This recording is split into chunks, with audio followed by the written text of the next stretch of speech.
আজ শেয়ার করব রুই মাছের ভর্তা। আসসালামু আলাইকুম everyone, welcome back to my channel Mina's kitchen. আশা করি সবাই সুস্থ আছেন, সাথেই থাকবেন। এই ভর্তা বানানোর জন্য আমি 3 পিস রুই মাছ নিয়েছি, কিছু রসুনের কোয়া, পেঁয়াজ কুচি 4টা, 6 পিস কাঁচামরিচ, 3টা লাল মরিচ রেডি করে নিয়েছি।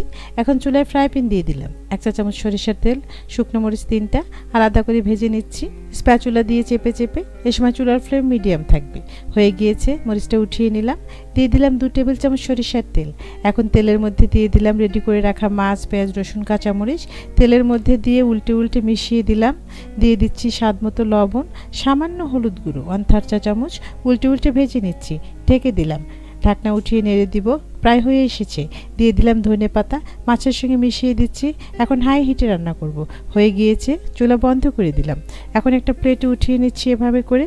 মাছ ঠান্ডা করে নিয়েছি, এখন মাছ থেকে কাঁটাগুলো বেছে নিচ্ছি খুব সাবধানে। এই মাছের ভর্তা গরম ভাতে অপূর্ব খেতে। এই ভর্তা বানানো একেবারেই সহজ। মাছটা বেছে নিলাম। এখন লাল মরিচ সামান্য লবণ দিয়ে চটকে নিচ্ছি।